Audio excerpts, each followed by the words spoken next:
নমস্কার বন্ধুরা। তো আমার বড়দার বাড়িতে তারা মায়ের পুজোয় রাতের বেলায় কী খাওয়া দাওয়া করেছি সেটাই তো আমাদের সাথে শেয়ার করছি।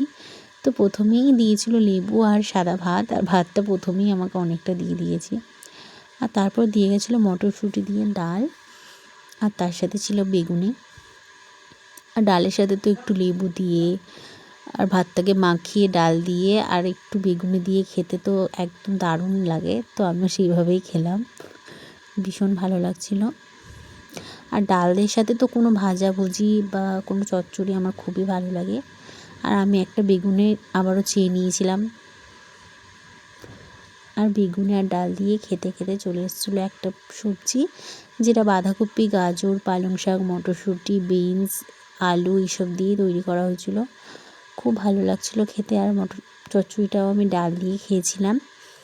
আর তারপরে চচ্চড়ি দিয়ে খাওয়া কমপ্লিট করতে করতে এসেছিলো একদম ঝাল ঝাল আলুর দম। হেবি সুন্দর খেতে হয়েছিল আলুর দমটা। আর আমার পাশে দিদি বলছিল আলুর দমটা ঝাল হয়েছে আর বেশি নিস না। আর আমি তো আবার নিয়েছিলাম, কারণ আমার তো ঝাল ঝাল ভীষণ ভালো লাগে। আর আলুর দম দিয়ে ভাত খেতে তো আরও টেস্টি লাগে। আর সব রান্নাবান্নাই কিন্তু আমার জেঠু বানিয়েছিল, আমার জেঠু। আর বাড়িতে যে কোনো অনুষ্ঠানে আমার জেঠুই রান্না করে। আর তারপরে দিয়ে গেছিলো চাটনি আর পাঁপড় আর একটা রসগোল্লা। আর পাঁপড় তো যে কোনো অনুষ্ঠান বাড়িতে আমাকে একটা ছাড়া দুটো দিতেই হবে। আর তারপর পাঁপড়টা দিয়ে একটু চাটনিতে বুড়িয়ে বুড়িয়ে আমি খেয়েছিলাম। আমি এভাবেই পাঁপড়টা খেতে ভালোবাসি, আমার ভীষণ ভালো লাগে।